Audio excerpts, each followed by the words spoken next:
मोटामोटी भाव में आम जदि विचार करवा वैदिक परंपरा को बा पुराण शास्त्र को विचार कले जानी हम दुष्ट मान विनाश करने माँ को आविर्भाव होता महिषासुर बधपाई माँ अग्निवर्णा समस्त देवता मानकर पुंजीभूत तेज अस्त्र शस्त्र धारण कर महिषासुर को बध करते सेबे ठारू आज पर्यंत माँ को पूजा प्रचलित हो आसुची विशेष भाव में आम राजनगर जहाँ केन्द्रापड़ा जिला राजनगर ब्लॉक रे मुख्य सहर हूँ राजनगर एठी माँ पूजा को अनादि कालू जदि भंज कनिका ग्रंथ को विचार करा जाए तेज आज को प्राय 200 वर्ष तले कनिका राजा साहेब तांकर निजर शत्रु मान को विनाश करने एवं ये अंचल सार्वजनीन भाव में समस्त दुख दारिद्रता रोग व्याधि आपको निवारण करने गोटे त्रिकोण भूमि मंडल उपरे माँ को 3 व्यवस्था माँ को पूजार्चना करुँच अंचल कल्याण सेबे ठारू राजतंत्र विलोप जो गणतंत्र आसला आम राजनगर मुरबी मानक नहीं शारदीय दुर्गा पूजा समिति नाम एक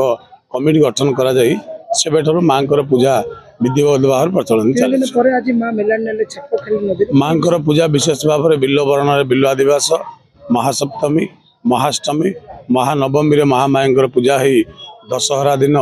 जया विजया अपराजिता पूजा हुए एवं विसर्जन कार्यक्रम आज एकादशी रे माँ नौका विहार हुए जहाँकि गोटे अनन्य परंपरा राजनगर गोपाल संप्रदायर भाई माने माँ को कांधरे बोहिकी नियंती चाप डंगारे माँ सात घेरा दुर्गा देवी गंगा देवी को परिक्रमा करती वरुण राजा स्वागत करती ये परंपरा 200 वर्ष तलू आज पर्यंत उज्जीवित रोचे निर्विघ्न माँ को भसाणी कार्यक्रम समापन हुए ये कौन सी विघ्न आज भितर आम के जानी ना शुणी ना निर्विघ्न नौका विहार में माँ जल समाधि नि आपड़ देखिए भाव गर्भक भव्य आ दिव्य समारोह बिना पैसा रे आपड़ देखिए अन्य मेढ़ मैंने लक्षाधिक टंका खर्च कर डीजे मेसीन हो बा मृदंग बाजा देखो वाद्य बजेले लोक मान समागम न थाए किंतु माँ को भसाणी रे हजार हजार लोक अंशुआर 2 पार्श्वर राह था नदी मध्य प्राय 20 रु 25 ए वर्ष बोधे 40 भाया नौका समस्ते आनंदर सहित मृदंग वाद्य मौरी वाद्य ये परिवेश गोटे भावगर्भक परिवेश भितर माँ को मेलाणी दि जाए।